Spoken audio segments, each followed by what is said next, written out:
예배는 하나님께 영광 돌리는 거룩한 예식입니다. 당연히 예배에 임하는 우리는 가난한 마음, 겸손한 마음으로 임해야 되는 거지요. 마음이 가난한 자에게 하나님 나라를 주님께서 허락해 주시기 때문입니다. 오늘도 모든 일상들과 세상의 현실들을 다 내려놓고 벌거벗은 가난한 마음으로 주님 앞으로 나아가시기 바랍니다. 함께 묵상으로 기도드리시면서 성령 강림절 후 12번째 주일 3부 예배 하나님께 드립니다.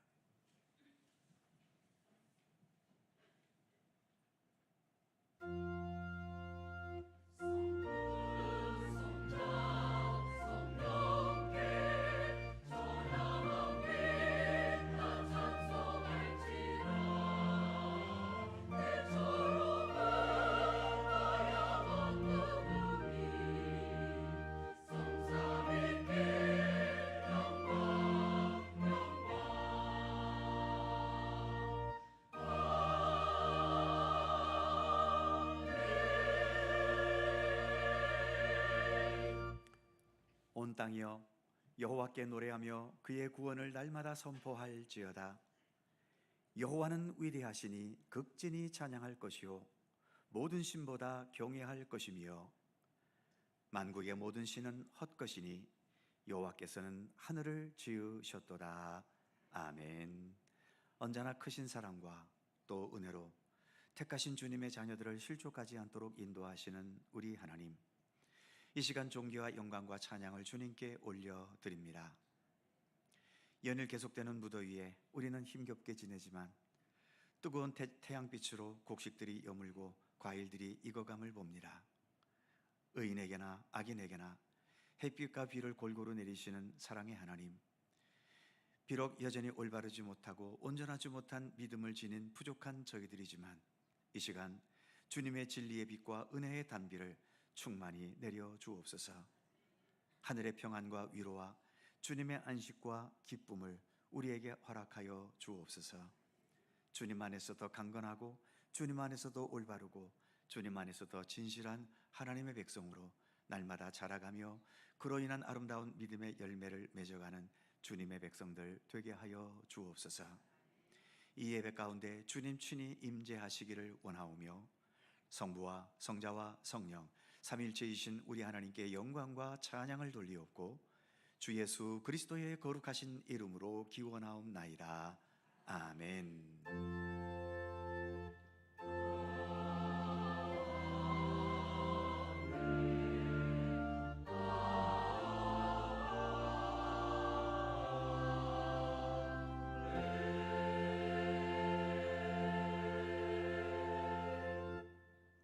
다 함께 일어나셔서 찬송가 22장 찬송하겠습니다.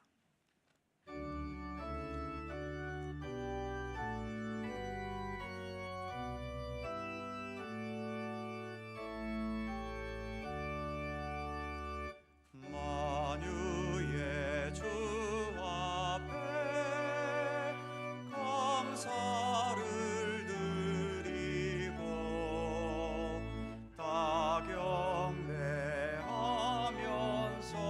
찬송을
성시교독 교동문 7번 시편 13편 말씀입니다.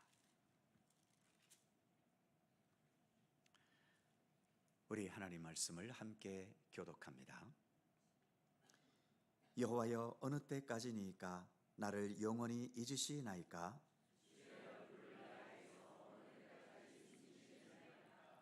나의 영혼이 번민하고 종일토록 마음에 근심하기를 어느 때까지 하오며,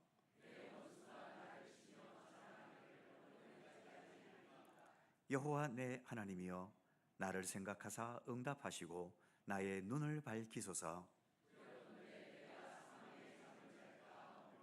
두렵건대 나의 원수가 이르기를 내가 그를 이겼다 할까 하오며, 나는 오직 주의 사랑을 의지하여 싸우니 다같이 내가 여호와를 찬송하리니 이는 주께서 내게 은덕을 베푸심이로다. 아멘. 함께 주보를 보시거나 앞에 화면을 보시면서 공동기도와 고백의 기도를 하나님께 드리시겠습니다. 우리의 마음과 뜻을 합하여 한 목소리로 주님께 공동기도를 드리오니, 사랑과 은혜의 하나님, 우리가 하나님의 자녀가 될 수 있었고 이렇게 오늘처럼 믿음의 사람들이 함께 모여 때를 따라 하나님께 예배드릴 수 있다는 사실도 하나님의 무한하고도 특별한 사랑과 은혜 때문임을 고백합니다. 세상의 육신적인 욕망에 아직 얽매여 있을 때가 많아서 주님께서 베푸시는 사랑과 은혜를 인식하지 못하고 그 소중함과 귀함을 깨닫지 못하기도 합니다. 원하옵기는 날이 갈수록 주님의 사랑과 은혜를 더 깊이 생생하게 깨닫게 해주시고, 그래서 더 정직하고 진실한 감사와 찬양으로 하나님을 기뻐하며 영광 돌리게 하여 주옵소서. 오직 주님께서 나의 생명과 모든 삶을 결론 지으시고 완성케 하실 것을 믿고 확신하면서 오늘 우리의 모든 삶을 더 충실하고 아름답게 살아가게 하옵소서. 어떤 처지와 상황에서도 주님을 향한 믿음과 소망을 잃지 않고 오직 주님과 동행하는 삶에 더 집중할 수 있게 하옵소서. 우리 주님 예수 그리스도의 이름으로 기도드립니다. 아멘. 우리의 삶을 돌이켜보며 겸허한 마음으로 주님께 고백의 기도를 드리오니, 온 우주 만물을 다스리시는 하나님, 겸손히 주님 앞에 머리 숙여 참 마음으로 회개합니다. 무더위 속에서도 오곡백과는 지치지 않고 자신을 성숙시켜 가고 있는데, 저희는 무더위와 고르지 못한 날씨를 핑계로 신앙생활이 게을러질 때가 있습니다. 주님께로부터 받은 사명과 책임이 우리에게 있지만 나의 게으르고 소홀한 성품과 나의 환경과 여건을 탓하면서 감당하기를 원하지 않기도 합니다. 사람이 알아주지 않고 칭찬해주지 않는 것이 섭섭하여 나눔과 섬김과 봉사를 그만두어 버릴 때도 있습니다. 나를 힘겹게 하는 원인이 모두 외부와 타인에게만 있다고 여기면서 내 주변 사람들에게 불평하고 하나님을 향해서는 원망을 늘어놓기도 합니다. 미련하고 우매한 저희를 불쌍히 여기시고 우리의 모든 죄와 허물을 용서하여 주옵소서. 예수님의 이름으로 고백의 기도를 드리오며, 이제는 주님과 나만이 아는 죄와 허물을 침묵으로 고백합니다. 아버지 하나님,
내가 그들에게 한 마음을 주고 그 속에 새 영을 주며 그 몸에서 돌 같은 마음을 제거하고 살처럼 부드러운 마음을 주어 내 율례를 따르며 내 규례를 지켜 행하게 하리니 그들은 내 백성이 되고 나는 그들의 하나님이 되리라.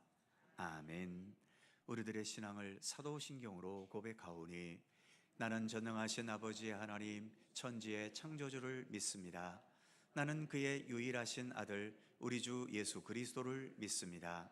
그는 성령으로 잉태되어 동정녀 마리아에게서 나시고 본디오 빌라도에게 고난을 받아 십자가에 못 박혀 죽으시고 장사된 지 사흘 만에 죽은 자 가운데서 다시 살아나셨으며 하늘에 오르시어 전능하신 아버지 하나님 우편에 앉아 계시다가 거기로부터 살아있는 자와 죽은 자를 심판하러 오십니다. 나는 성령을 믿으며 거룩한 공교회와 성도의 교제와 죄를 용서받는 것과 몸의 부활과 영생을 믿습니다. 아멘. 자리에 앉으시겠습니다. 찬송가 366장 함께 찬송하시고 강원천 장로님께서 기도하시겠습니다.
거룩하신 하나님, 자격 없는 저희를 자격 있는 자로 부르시고 찬송과 경배로 예배하게 하시니 그 은혜를 찬양합니다.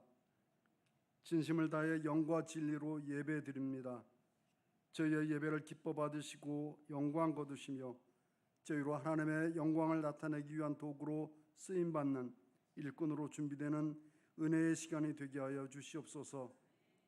죄인은 우리를 위해 대속의 죽음을 맞으시고 우리를 의롭다 하시기 위해 다시 사신 예수님은 우리의 당연한 자랑거리입니다. 그런데 지난 한 주간의 삶을 돌아보니 당연해야 할 예수 자랑은 간 곳이 없고 우리의 자랑과 우리의 업적만 가득합니다. 예수 자랑으로 하나님께 영광을 돌리지 못하고 우리 자랑으로 우리를 높였던 그 행위가 죄임을 고백하며 회개합니다. 불쌍히 여기시고 용서해 주시옵소서. 그리고 우리의 삶이 오직 예수 자랑으로 가득 채워져서 예수 냄새나는 사람이 되게 하시고 그 삶을 통해 거룩의 열매를 나타내는 우리 되게 하여 주시옵소서. 하나님 아버지, 이 나라와 이 민족을 사랑하사 지금까지 보호해 주셔서 감사합니다. 지금은 우리가 비록 정치와 경제에서 또 자연재해 등 여러 가지 어려움으로 난항을 겪고 있을지라도 우리를 향하신 하나님의 사랑과 믿음의 사람들을 통하여 다시 거룩한 나라와 택하신 족속 되게 하시고 왕 같은 제사장으로 하나님만 섬기는 나라와 민족 되게 하실 줄 믿사오니 우리 하나님 속히 그 일이 이루어지게 해 주시옵소서. 이 땅 수많은 교회와 말씀 사역자들을 기억해 주시옵소서. 선포되는 말씀이 1.1획도 땅에 떨어지지 않게 하시고 말씀이 능력이 되어 하나님의 영광이 온 세상에 펼쳐지게 하여 주옵소서. 말씀을 통해 정치가 바로잡히고 경제가 회복되게 하여 주옵소서. 또한 상한 심령과 육체가 말씀으로 회복되는 은혜를 허락하여 주시옵소서. 우리의 다음 세대가 믿음의 반석 위에 굳건히 세워지게 해 주옵소서. 오직 예수를 믿는 믿음으로 악한 세력을 이겨내게 해 주시옵소서. 이를 위해 먼저 된 우리가 쉬지 않고 기도하게 하시고 또 기도의 본의를 보이게 하사 예수 따라 사는 삶의 기쁨을 증거하는 우리로 서게 해 주시옵소서. 우리 성도들의 삶을 살펴주시옵소서. 연로하여 거동이 힘든 자도 있고 병들어 고통 중에 마음이 상한 자도 있습니다. 하나님 아버지, 간곡히 구하옵나니 저들의 눈물과 저들의 기도를 들으사 응답하여 주옵소서. 회복이 예수 그리스도로 말미암게 하시고 그를 통해 하나님께 영광 올려드리는 은혜가 있게 하여 주옵소서. 우리의 모든 간구 오직 예수 그리스도의 이름으로 하나님께 아뢰오니 예수 그리스도의 이름으로 허락해 주시옵소서. 감사와 찬송을 하나님께 올려드리오며 지금도 살아서 역사하시는 예수님의 거룩하신 이름으로 기도드립니다. 아멘. 하늘에 계신 우리 아버지, 아버지의 이름을 거룩하게 하시며 아버지의 나라가 오게 하시며 아버지의 뜻이 하늘에서와 같이 땅에서도 이루어지게 하소서. 오늘 우리에게 일용할 양식을 주시고 우리가 우리에게 잘못한 사람을 용서하여 준 것 같이 우리 죄를 용서하여 주시고 우리를 시험에 빠지지 않게 하시고 악에서 구하소서. 나라와 권능과 영광이 영원히 아버지의 것입니다. 아멘.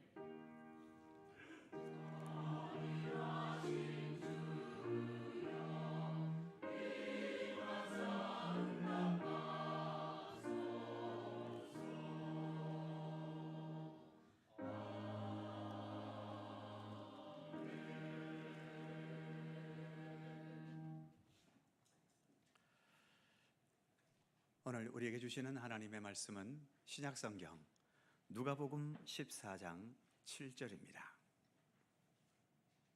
신약성경 119면 누가복음 14장 7절에서 14절까지의 말씀입니다.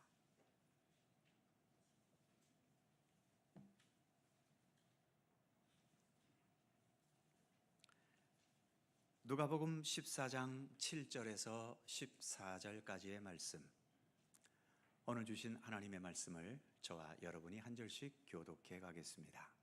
제가 먼저 7절 읽죠. 청함을 받은 사람들이 높은 자리 택함을 보시고 그들에게 비유로 말씀하여 이르시되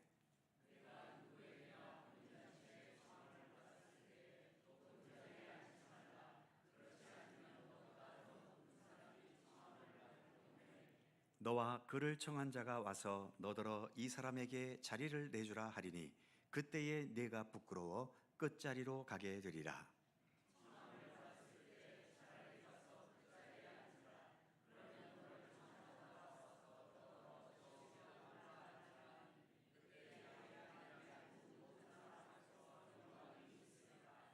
무릇 자기를 높이는 자는 낮아지고 자기를 낮추는 자는 높아지리라.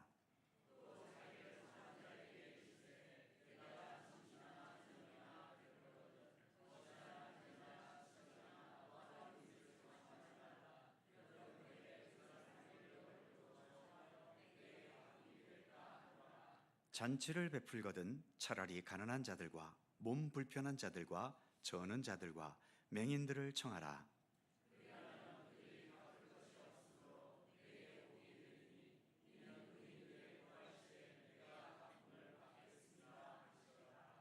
아멘. 오늘도 이 말씀 속에서 주님의 크신 은혜가 함께 하실 것을 믿습니다. 갈릴리 찬양대 찬양합니다.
아멘. 감사합니다.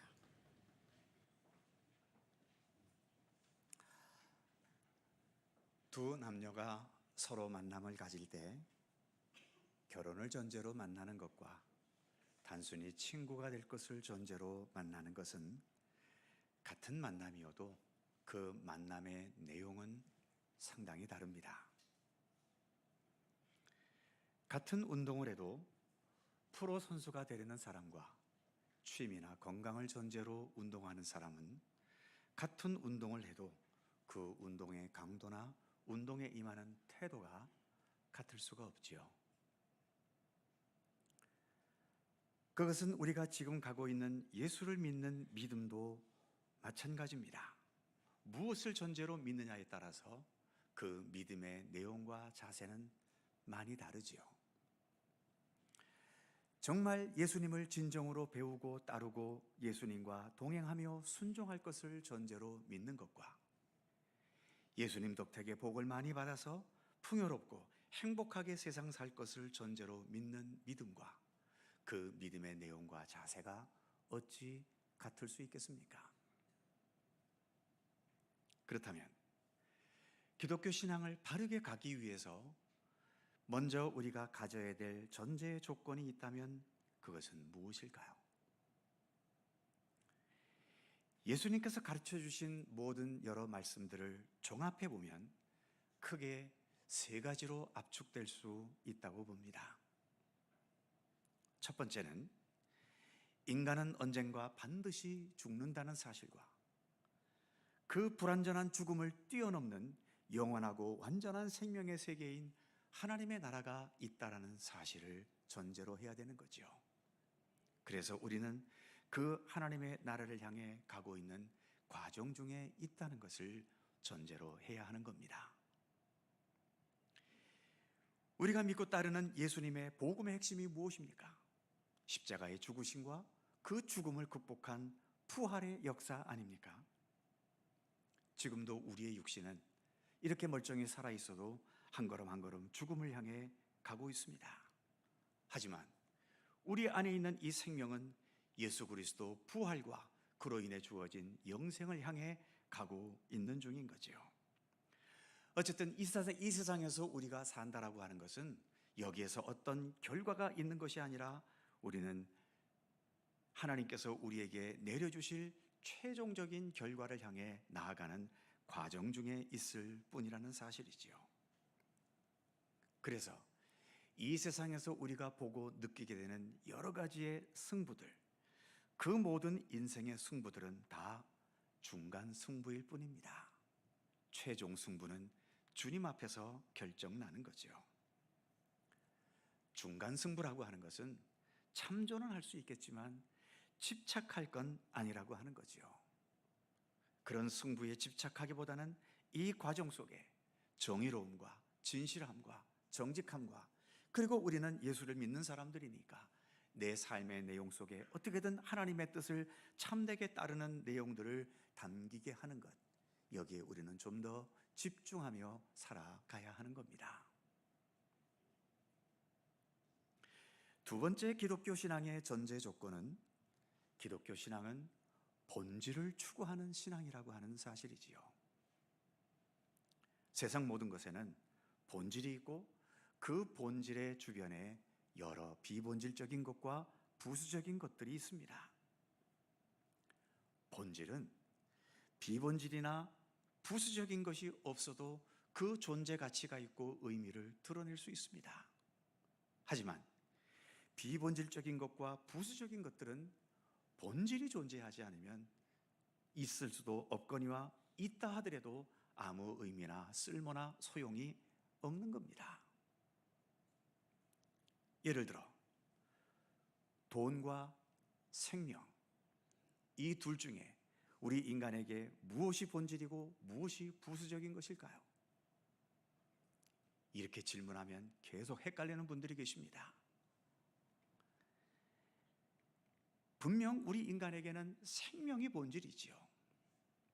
생명은 있는데 돈이 없다면 살아가는 게 불편하고 힘든 건 분명하지만 그렇다고 해서 돈 없이 사는 게 불가능한 건 아니지 않습니까? 하지만 아무리 부수적인 이 돈이 엄청나게 내가 많이 갖고 있다 하더라도 내게 생명이 없다면 그 죽은 몸이 뭘 소유할 수 있겠으며 죽은 몸으로 그 돈을 무엇을 위해 쓸 수 있겠습니까? 그러기에 생명보다도 돈이 더 본질이라고 여기는 오늘의 이 현실, 수많은 사람들이 여전히 생명보다도 돈이 더 본질이라고 꽤나 많이 여기고 있지요. 그러니 이렇게 본질을 벗어난 이 세상이 어떻게 평화로울 수 있겠으며 어떻게 근본적인 행복한 세상이 될 수 있겠습니까? 세 번째 기독교 신앙의 전제 조건은 기독교 신앙은 은혜를 깨닫는 신앙이어야 한다는 것입니다. 자주 말씀드리는 것처럼 기독교 신앙은 은혜를 깨닫는 신앙이지요. 우리가 지금 이 땅에 살고 있다는 이 자체가 하나님의 창조의 역사, 그로 인해 주어진 은혜를 바탕으로 살아가고 있는 겁니다. 그리고 무엇보다 우리에게 주어진 구원과 영생의 은총, 바로 여기에는 예수 그리스도께서 우리를 위해 죽으신 무한한 사랑의 역사가 담겨져 있지 않습니까? 내가 이 땅에서 아무리 많은 어려움과 고통과 눈물이 있다 하더라도 이러한 하나님의 창조의 은혜와 십자가의 사랑과는 결코 비교가 되지 않습니다. 우리가 이 땅에서 겪을 수 있는 그 어떤 비극보다도 주님의 은혜는 훨씬 더 앞서고 훨씬 더 크고 훨씬 더 많기 때문이죠. 바로 그 은혜를 깨달아가는 것이 기독교 신앙이라는 것입니다. 오늘 우리가 봉독한 누가복음, 지금 이 예수님의 비유의 말씀은 지금 말씀드린 기독교의 이 세 가지 전제 조건, 첫째, 우리의 삶은 죽음과 하나님 나라를 향한 과정이라는 것, 두 번째, 기독교 신앙은 본질을 추구한다는 것, 세 번째, 기독교 신앙은 은혜를 깨닫는 신앙이라는 이 사실을 예수님께서 비유를 통해 설명해 주신 말씀입니다. 뒤집어 얘기한다면 오늘의 이 비유의 말씀은 어떤 상황에서 우리에게 처세술 하나를 가르쳐 주신 것이 아니라 이 세 가지 기독교 신앙을 전제로 보아야 이 말씀의 의미들을 바르게 볼 수 있다는 것이죠. 오늘 우리에게 주어진 본문 말씀은 7절에서 11절까지는 잔치에 청함을 받은 자에 대해서 말씀하신 비유이고, 후반부인 12절에서 14절까지는 잔치를 베푸는 자에 대해서 말씀하신 비유입니다. 먼저 첫 번째 비유인 잔치에 청함을 받은 자에 대한 비유의 말씀을 보면 먼저 8절에서 이렇게 말씀하지요. 내가 누구에게나 혼인잔치에 청함을 받았을 때 높은 자리에 앉지 말라. 그래야 하는 이유를 8절 후반부를 보면 너보다 더 높은 사람이 오면 9절에서 자리에 밀려나는 수모를 겪게 된다는 거죠. 이 세상은 최종적인 죽음과 하나님의 나라를 향해 가는 과정이라는 기독교 신앙의 첫 번째 전제 조건의 안목으로 이 비유를 보면 잔치에 갔을 때 상석에 앉느냐, 중석에 앉느냐, 말석에 앉느냐, 이런 중간 승부에 너무 연연하지 말라는 겁니다. 이 땅에서 내가 어떤 자리에 있었든 이것은 다 중간 승부이고, 최종 승부는 우리가 하나님 앞에 가서 하나님께서 앉게 해주시는 자리가 우리의 마지막 최종 승부 아니겠습니까? 그러기에 중간 승부에 너무 연연하지 말고, 그러나 우리는 어쨌든 현실을 살고 있기 때문에 이 현실에 최선을 다하기는 하지만 현실에서 얼마나 많은 것을 소유하고 얼마나 높은 자리에 올라가고 얼마나 사람들에게 인정을 받고 인기를 얻고 명성을 얻는 것, 이러한 것에 너무 집착하지 말라는 말씀이지요. 본문 10절에 청함을 받으면 어떻게 하라고 그럽니까? 차라리 끝자리에 가서 앉아 있으라고 말씀하고 있는데, 이것은 무조건 끝자리로 가라는 의미의 말씀이기보다는 이 세상에서의 중간 승부, 내가 지금 상석에 있는지 중석에 있는지 말석에 있는지 이러한 것에 너무 연연하지 말고 너가 살아가야 할 그 삶을 주어진 조건 속에서 자유함으로 살라는 의미의 말씀인 겁니다. 결국 최종적인 승부는 하나님 나라에서 결정되는 것이기 때문이지요. 두 번째 전제 조건인 기독교 신앙은 본질을 추구한다는 안목으로 본문을 보자면 혼인잔치에 참여하는 본질은 무엇일까요? 당연히 그 혼인을 축하해주고 함께 기뻐하는 겁니다. 상석에 앉아서 축하해줄지, 중석에 앉아서 축하해줄지, 말석에 앉아서 축하해줄지, 이것은 본질이 아닌 비본질이고 부수적인 것일 뿐이라는 거죠. 세상에서는 비본질적인 것과 부수적인 것들이 본질보다도 앞서는 경우들이 참으로 많지만 우리가 지금 믿고 따르고 있는 이 기독교 신앙은 그런 것에서 자유롭기를 추구합니다. 본질에 더 집중하려고 하는 신앙이라고 하는 거죠. 혼인잔치에 갔으면 진심으로 그 혼인을 축하해주고 잔치를 즐기는 본질적인 것에 만족할 줄 아는 겁니다.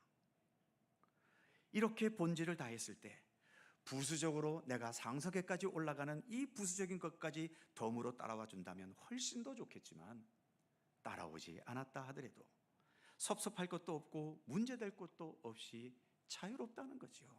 나는 내 본질을 다했기 때문입니다. 오늘도 이렇게 여러 성도님들께서 교회에 오셨습니다.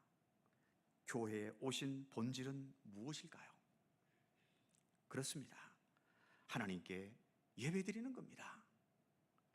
마음과 뜻을 다해 하나님께 예배드리셨고 그리고 예배를 통해 임재하신 하나님의 손길에 진실로 감사하셨다면 오늘 교회에 오신 본질은 다 하신 겁니다. 거기에 더해서 오늘 교회 행사가 잘 되었다 실패했다, 내가 주도자가 되어 앞장섰거나 또는 뒤처져서 남의 뒤만 졸졸 따라다녔거나 교회에서 즐거운 일이 있었거나 오늘은 화가 났거나 상처를 받았거나 이 모든 것들은 다 부수적인 것들이지요. 그 부수적인 것들 때문에 예배를 드리고 주님을 만나 뵙는 이 본질을 잃어버리거나 또 소홀하거나 무관심해져 버린다면 이거야말로 앞뒤가 뒤바뀌어 버린 것 아닙니까? 세 번째 전제 조건인 기독교 신앙은 은혜를 깨닫는 신앙이라는 안목에서 본문을 본다면 잔치가 베풀어졌다는 이 자체, 그리고 거기서 더 나아가 내가 그 잔치에 청함을 받았다는 이 자체가 은혜라고 하는 사실인 거지요. 청함조차도 받지 못한 사람들이 부지기수라는 사실을 인식한다면 내가 이 잔치에 이렇게 청함받았다는 사실 하나만으로도 얼마나 큰 은혜를 누리고 있는 겁니까? 이 은혜를 제대로 인식할 수 있다면 내가 상석에 앉았든 중석에 앉았든 말석에 앉았든 어느 자리에서 어떤 대우를 받든 그리 문제될 게 없는 거죠. 내가 깨닫는 은혜만큼 오히려 감사하게 되고 어느 자리에 앉든지 자유롭게 그 혼인잔치를 기뻐하며 즐길 수 있게 되는 것입니다. 이제 두 번째 비유의 말씀인 잔치를 베푸는 자의 비유도 간단히 살펴보자면 기독교 신앙의 첫 번째 전제 조건은 하나님의 나라라고 말씀드렸지 않습니까? 그런데 우리가 사는 이 세상은 소유 중심의 문화입니다. 하지만 우리가 이르게 될 하나님 나라의 문화는 세상처럼 소유의 문화입니까? 그 하나님의 나라는 나눔과 베품과 섬김의 문화입니다. 우리가 하나님 나라에 갈 것을 전제로 예수를 믿고 있다면 아무리 소유지상주의 세상 이 한복판에 살고 있다 하더라도 여기에서 조금이라도 더 섬김과 나눔과 베품을 연습하고 훈련해 가야 하는 거지요. 잔치를 베풀었다는 것, 바로 이 땅에서 하나님의 나라를 연습해가는 과정인 겁니다. 또 기독교 신앙의 두 번째 전제 조건이 본질을 추구한다는 것인데, 그렇다면 섬김과 나눔과 베품의 본질은 무엇일까요? 그 자체가 본질입니다. 나누고 베풀고 섬기는 그 자체가 본질인 거죠. 베풀므로 인해서 내가 선하고 착한 사람으로 인정받거나 이로 인해 인기를 얻게 되었거나 또는 내가 베푼 것보다 더 많은 것으로 되돌려 복을 받았다는 이런 것들은 다 부수적인 것들일 뿐입니다. 나누고 베풀었는데도 아무도 내게 감사하다고 인사 한 마디 없고 아무도 내게 칭찬하지 않는다고 해서 기분 나빠하고 상처받았다면서 다음부터 베풀지 않겠다고 흥분해버리면 정말 중요한 본질을 잃어버리고 놓치고 마는 거죠. 다른 사람의 반응에 상관없이 내가 섬겼고 베풀었고 나누었던 그 자체가 이미 본질인 것이고, 그래서 진정한 믿음의 사람들은 사람들의 반응에 상관없이 언제나 나누어야 할 때 나눌 수 있고 섬겨야 할 때 섬길 수 있고 베풀어야 할 때 베풀 수 있는 것입니다. 교회에서의 봉사와 헌신 또는 사회에서의 여러 봉사단체에서 봉사활동 같은 것도 마찬가지죠. 봉사, 헌신 그 자체가 이미 본질입니다. 오늘 본문 13절과 14절에서 예수님께서 잔치를 베풀려거든 되갚을 수 없는 사람에게 베풀라고 말씀하시지요. 차라리 가난한 자들, 또 흠이 있는 자들, 또 병든 자들, 이런 자들에게 베풀어서 되갚을 것을 기대하지 말라는 겁니다. 이 말씀의 의미도 뭘까요? 나누고 베풀었다는 그 본질 자체에 만족하라는 의미의 말씀입니다. 나의 베품을 통해 좋은 반응과 칭찬과 축복이 뒤따른다면 덤으로 좋은 것이고, 그런 반응이 전혀 없더라도, 심지어 오히려 내가 선행을 행했는데도 비난을 받게 되더라도 나의 봉사와 섬김이 순수하고 올바른 것이었다면 그로 인해 어떤 영향도 받을 필요가 없다는 것입니다. 그리고 기독교 신앙의 세 번째 전제 조건은 기독교 신앙은 은혜를 깨닫는 신앙이라는 것 아닙니까? 잔치는 누가 베풉니까? 그래도 가진 것이 있는 사람이 베풀 수 있는 겁니다. 가진 것 없는데 내가 잔치를 베풀고 싶다고 베풀 수 있습니까? 그러기에 내가 그래도 잔치를 베풀 만큼의 여유를 가지고 산다는 것, 이게 얼마나 큰 은혜입니까? 거기에다가 내 마음이 이기적인 욕망에 묶여 있지 않고 기꺼이 내 가진 것을 나누어서 함께 기뻐할 수 있도록 베풀 수 있는 마음의 여유가 있는 것, 따뜻한 마음이 있다는 이 자체, 이것도 하나님께서 주신 귀한 은혜라고 하는 사실이지요. 은혜를 깨달으면 내가 베푼다고 해서 교만해질 이유도 없고, 또 다른 사람들에게서 어떤 반응이 없거나 부정적인 반응이 나왔다고 해서 거기에 얽매일 필요도 없는 겁니다. 나는 받은 은혜를 함께 나눈 것일 뿐이니까 그것으로 만족한 거죠. 그래서 그 은혜에 감사하면서 어떤 상황에서든지 자유로울 수 있는 겁니다. 사랑하는 성도 여러분, 우리는 예수님을 믿습니다.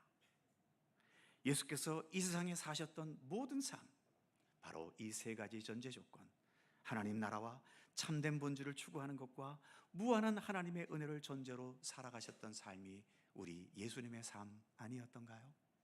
그리고 예수님께서 우리에게 가르쳐 주신 모든 말씀들도 바로 이런 전제 조건들을 바탕으로 주신 말씀인 것입니다.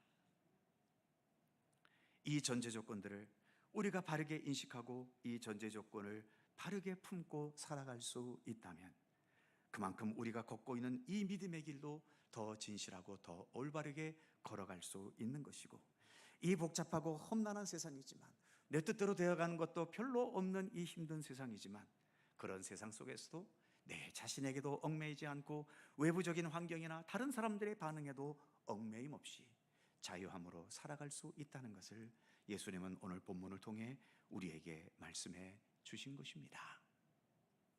그래서 예수님은 우리를 하나님의 나라에 이르게 해주시기 때문에 복음이시기도 하지만, 이 땅에 살아가는 우리의 삶이 가장 자유롭고 무엇에서든지 해방될 수 있고 언제나 의미 있고 보람된 삶으로 살아갈 수 있도록 이끌어 주시는 차원에서도 예수님은 우리에게 변함없는 복음이십니다.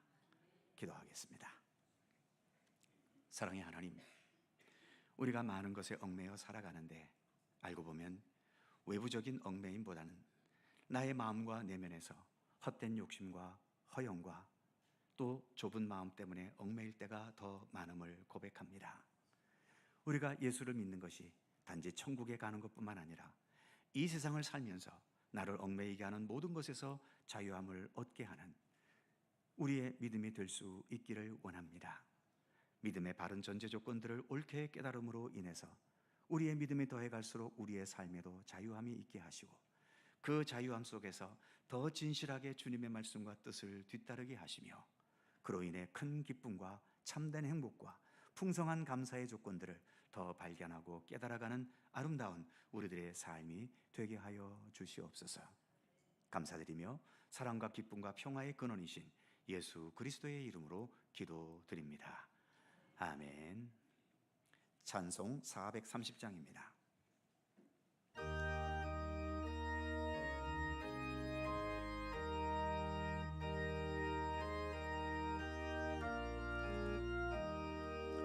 주와 같이 길 가는 것 즐거운 일 아닌가. 우리 주님 걸어가신 발자취를 밟겠네. 한 걸음 한 걸음 주 예수와 함께 날마다 날마다 우리 걸어가리. 어린아이 같은 우리 미련하고 약하나 예 손에 이끌리어 생명길로 가겠네. 한 걸음 한 걸음 주 예수와 함께 날마다 날마다 우리 걸어가리. 예 선지자의 미나 험한 골짜기라도 주가 인도하는 대로 주와 같이 가겠네. 한 걸음 한 걸음 주 예수와 함께 날마다 날마다 우리 걸어가리. 예 선지자 에녹같이 우리들도 천국에 들려 올라갈 때까지 주와 같이 걷겠네.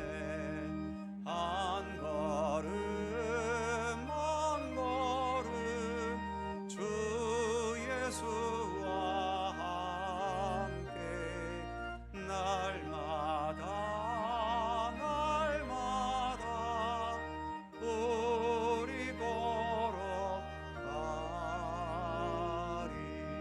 걸어가리. 사랑과 은혜와 자비로 오늘도 우리를 돌보시고 이끄시는 하나님, 귀한 예배와 함께 저희의 정성과 믿음의 의지를 담아 귀한 예물을 봉헌케 하심을 감사합니다. 예배드리는 것이 우리의 의무이기 이전에 하나님께서 베푸시는 크신 은총의 통로이듯이 주님께 봉헌하는 것도 우리의 의무와 책임이기 이전에 주님과 함께 교류하고 삶을 소통하는 은혜와 은총의 손길임을 믿습니다. 봉헌한 예물이 많았던 적었던 주님께 드릴 수 있을 만큼 우리에게 수입이 있게 하심을 감사하게 하시고 주님께 봉헌할 수 있는 믿음의 의지가 있음도 감사케 하여 주옵소서. 범사에 감사하라는 말씀처럼 우리의 모든 일상과 일상에서 일어나는 모든 희로애락과 흥망성쇠까지도 다 감사의 제목으로 삼을 수 있게 하시며 감사의 의지로 모든 상황을 살아낼 수 있도록 도와주시옵소서. 이 세상을 살아가면서 재물이 없이는 살아갈 수 없지만 그러나 재물만으로 살아갈 수 있는 것도 아니지 않습니까? 우리에게 깨달음을 주시고 재물을 위해 노력하고 힘쓸 수밖에 없지만 그러나 재물에 너무 집착하거나 얽매여 재물 때문에 양심을 버리거나 믿음의 도리를 벗어나지 않도록 우리를 지켜주시기를 원하옵고 기도합니다. 재물을 벌기 위한 모든 노력과 수고에도 하나님의 선하신 뜻이 담겨지게 하시고 재물을 사용하는 것에도 헛된 욕심이나 허영이 아니라 주님의 선하신 뜻 안에서 아름답고 의미 있게 사용할 수 있도록 지혜와 믿음의 의지를 더하여 주옵소서. 물질 때문에 시험에 들거나 죄악에 빠지지 않도록 우리가 더 굳건한 믿음 안에 거할 수 있게 하시고 잠언에서 주셨던 말씀과 같이 나로 너무 부하게도 마시고 너무 가난하게도 마셔서 나로 하여금 내 믿음의 능력으로 더 의미 있고 아름답고 하나님께 영광되는 모든 삶을 살아갈 수 있도록 언제나 우리를 돌보시고 지키시기를 원하옵고 기도합니다. 특히 우리의 직장과 기업과 사업의 터전, 삶의 모든 터전을 주님께서 지켜주셔서 우리의 모든 노력과 수고와 노동의 땀들이 헛되거나 무의미하지 않게 지켜주시고 우리가 흘린 땀 그 이상으로 더 풍성하고 보람있고 의미 있는 좋은 열매와 결실을 거둘 수 있도록 복을 내려 주옵소서. 국제 경제의 현실이 수출 위주로 살아가야 하는 우리나라 이 상황에서는 너무 힘들고 또 미래를 불안하게 하는 상황으로 나아가고 있습니다만 지금까지도 우리 민족에게 아무것도 없던 우리에게 지금과 같은 이러한 풍요를 하나님께서 허락해 주셨지 않습니까? 그 어떤 역경과 위험과 어려움이 있더라도 여기까지 이르게 하신 우리 하나님의 손길을 믿고 신뢰하면서 능히 인내하고 극복해 나갈 수 있는 힘과 지혜를 우리 민족에게 허락하여 주시옵소서. 주님께 더 무릎 꿇고 기도하며 주님의 뜻을 따르는 이 나라 모든 백성들이 될 수 있도록 우리 하나님 함께해 주시옵소서. 또 한 주간 우리 각자의 신상과 가정과 모든 삶의 터전을 주께서 굳건하게 지켜주시고 주님의 평강의 손길로 돌보아 주시옵소서. 감사드리며 우리 주 예수 그리스도의 이름으로 기도하옵나이다. 아멘.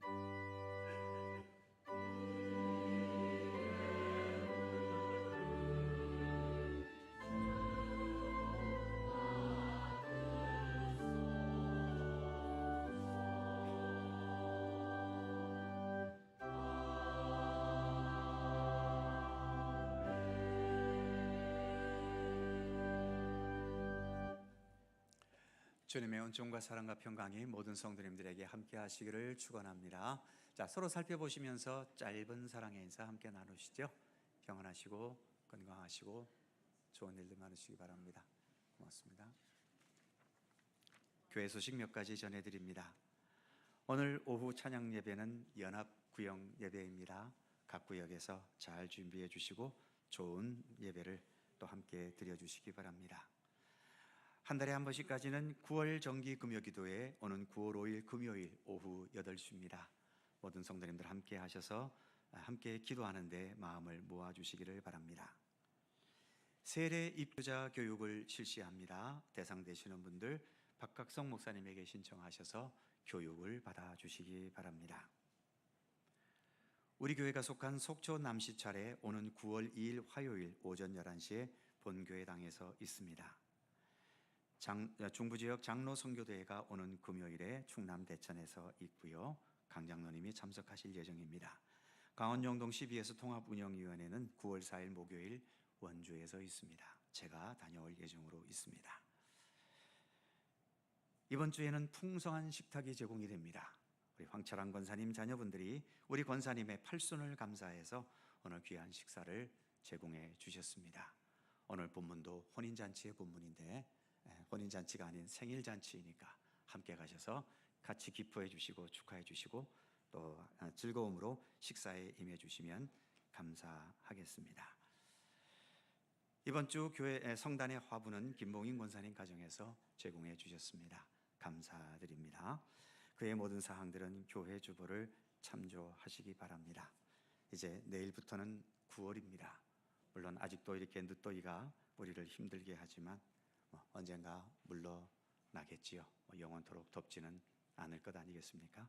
또 한 주간 건강하게 지내실 수 있기를 바랍니다. 이제 다 함께 일어나셔서 508장 1절과 3절을 찬송합니다.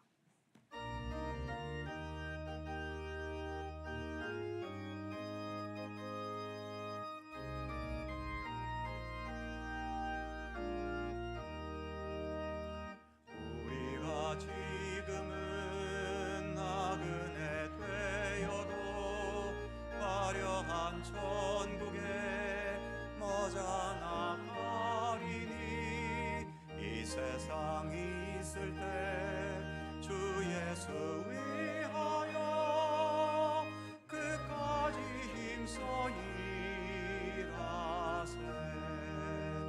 주 내게 부탁하시니 천사도 흠모하겠네. 화목케 하라시 구주의 말씀을 온 세상 널리 전하세. 영생의 복락과 천국에 갈 길을 만 백성 알도록 나가서 전하세. 주 예수 말씀이 이 복음 전하라. 우리에게 부탁하셨네. 주 내게 부탁하시니 천사도 흠모하겠네. 화목케 하라신 구주의 말씀을 온 세상 널리 전하세.